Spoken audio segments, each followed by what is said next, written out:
Yo, monsters of the Midway. Get ready, because Hallis Hall is buzzing with news that could change everything for Caleb Williams and this defense. ESPN's Dan Graziano just dropped a bomb. Maxx Crosby's name is heating up for a trade to the Bears. And I'm going to break down why this move, risky as it is with that knee, is the missing piece to dominate the NFC, and why Ryan Poles is already pulling strings to make it happen. But that ain't all, because while speculation's flying, we got official confirmation.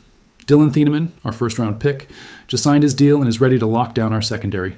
I'm telling you why his arrival is crucial for Ben Johnson's scheme and how his versatility gives us a brutal tactical edge.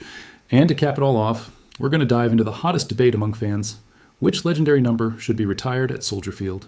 I got a strong opinion that's going to blow your mind, and I promise you the reason behind my pick is something nobody in the Windy City saw coming. This is Bear Down, right now. All right, fam, let's cut straight to the chase.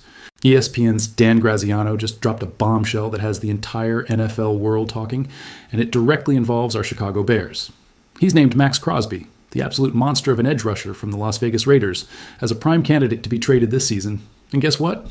He thinks the Bears could be a team that pursues him. Now, I know what you're thinking. Another trade rumor? Come on, man. But listen, this isn't just some random blogger throwing out names. This is ESPN. And more importantly, this aligns perfectly with what we've been saying all offseason. Our biggest question mark, our most glaring need, is at edge rusher opposite Montez Sweat. We've got Austin Booker, Shamar Turner, and Dio Odeyingbo, and while I'm rooting for those guys, they're unproven, and two of them are coming off serious injuries. Head coach Ben Johnson has faith, but faith doesn't always get you to the Super Bowl, bro. The situation with Crosby is wild. He was almost traded to the Baltimore Ravens this offseason, but that deal fell through because of concerns about his knee. The Raiders claimed it was the knee, but who knows the real story? What we do know is that Crosby is a game wrecker. He's a 5-time Pro Bowler, a relentless pass rusher, and a leader on defense. Imagine him lining up opposite Montez Sweat. That's a nightmare for opposing quarterbacks, man. That's a defensive line that can truly dominate. And here's the kicker. Ryan Poles, our GM, already admitted that the Bears checked in on Crosby when he was available earlier this offseason. He said, and I quote, "I've said before, we're always going to monitor every situation. Sometimes it fits and it works with what you've got going on in terms of resources. Sometimes it doesn't. So we were involved. We checked into it. We looked to see if it made sense, had some dialogue. I'll just leave it at that." That's Poles speak for we were interested, and we're still interested if the price is right. This isn't just idle chatter, fam. This is a real possibility. If the Raiders have another poor season, and let's be honest, they probably will, Crosby could absolutely hit the trade block again. And if our young edge rushers don't step up, and the Bears are contending like we all expect them to be, Poles is going to be aggressive. He's shown us that he's willing to make moves to improve this team. He brought in Montez Sweat. He drafted Caleb Williams. He's not afraid to pull the trigger on a big trade. Now the question is, what would it take to get him? Crosby has a big contract, but the Bears have cap space. And in terms of draft capital, we've got some picks to play with. A first-round pick, maybe a second and a third. It's going to be expensive, but for a player of Crosby's caliber, it might be worth it. This isn't just about getting a good player. It's about getting a player who can elevate our entire defense and make us a legitimate Super Bowl contender. Look, I could be wrong, but if our young guys struggle in training camp in the preseason and the Raiders start off slow, I'm telling you, keep an eye on this. Poles is always looking for ways to improve this roster, and MAXX CROSBY is exactly the kind of impact player who could take our defense from good to elite. Imagine the pressure on opposing quarterbacks, the sacks, the turnovers. It's enough to make a Bears fan dream, man. This is the kind of move that wins championships. Let's dive a little deeper into the tactical implications of a potential MAXX CROSBY acquisition. Right now, our defensive line, while improved with Montez Sweat, still lacks that consistent, game-changing presence on the opposite side. Sweat is a force, no doubt, but imagine the havoc a duo of Sweat and Crosby could wreak. Defensive coordinators would be pulling their hair out trying to figure out how to block both of them. This isn't just about individual talent. It's about how that talent elevates the entire unit. With Crosby on the field, our defensive backs would have more time to cover, our linebackers would have cleaner lanes to make plays, and our entire defense would operate with a different level of aggression. Crosby's motor is legendary. He plays every snap like it's his last. That kind of energy is infectious, and it would undoubtedly rub off on the rest of the defense. He's a leader, a vocal presence, and a guy who demands excellence from himself and those around him. That's exactly the kind of veteran presence you want on a young, ascending team like ours. Now, let's address the elephant in the room, his knee. The Ravens backed out of a trade because of it. That's a legitimate concern, and Ryan Poles would have to do his due diligence and then some. Our medical staff would need to clear him with flying colors. But if he's healthy, if that knee is a non-issue, then this is a no-brainer. The risk, in this case, is absolutely worth the reward. Think about the message it sends to the rest of the league. The Bears are serious. We're not just building for the future, we're building to win now. With Caleb Williams under center, a revamped offense, and a defense that could potentially feature 2 elite edge rushers, we'd be a legitimate threat. This isn't just about adding a player, it's about adding a statement. It's about telling the NFL that the Chicago Bears are back, and we're coming for that Lombardi trophy. The timing of this potential trade is also crucial. Graziano mentions it happening in season, ahead of the deadline. This makes perfect sense. If our young edge rushers don't pan out and we're sitting at, say, 4-2 or 5-3 and we're in contention, Poles would be foolish not to explore every option. He's not sentimental, he's strategic. If the opportunity arises to add a player of Crosby's caliber to push us over the top, he'll do it. And let's be real, the Raiders are in a perpetual state of rebuilding. If they're struggling and Crosby expresses any discontent, they'd be wise to get some draft capital for him. It's a win-win scenario for both teams, assuming the Bears are in contention and the Raiders are looking to the future. This, not just a trade for a player, it's a trade for a culture. Crosby brings a winning mentality, a relentless work ethic, and a passion for the game that is unmatched. He's the kind of player who elevates everyone around him. He's a leader by example, and he's a guy who would instantly become a fan favorite in the Windy City. Imagine the roar of the crowd at Soldier Field when Crosby makes a game-changing sack. It would be electric, man. So, while it's still speculation, the idea of MAXX Crosby in navy and orange is something that every Bears fan should be dreaming about. It's a move that could transform our defense, elevate our team, and put us on the path to true contention. Ryan Poles, if you're listening, make it happen, bro. This is the kind of move that defines a general manager's legacy. All right, fam, let's switch gears to some good news from Hallis Hall.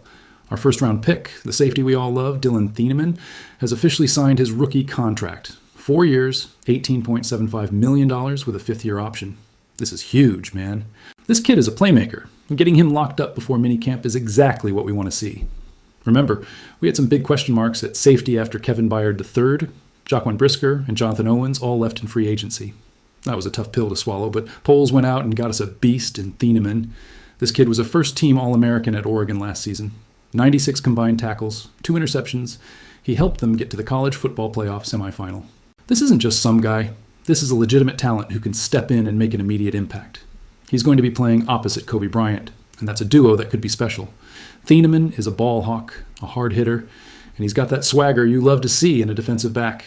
His signing means he'll be at mandatory minicamp, which starts on Tuesday, getting those crucial reps, learning the playbook, and building chemistry with his new teammates. This is where the foundation for a great season is laid, and having our first-round pick in the building, ready to work, is a huge win. Ben Johnson is feeling optimistic about this squad, and moves like this are why. We're building something special here in the Windy City, and THIENEMAN is a key piece of that puzzle. He's young, he's talented, and he's hungry. That's exactly what we need in our secondary. Bear down, DILLON. We're ready to see you make some plays. Let's talk about the impact of DILLON THIENEMAN's signing, not just on the field, but on the overall philosophy of this team. Ryan Poles has been incredibly consistent in his approach. Build through the draft, develop young talent, and supplement with key free agent acquisitions. THIENEMAN is a prime example of that strategy in action. We had a clear need at safety, and Poles didn't hesitate to address it with a high-upside player in the first round. What I love about THIENEMAN is his versatility. He's not just a box safety. He can play in coverage, he can come down and make tackles in the run game, and he's got the instincts to make plays on the ball.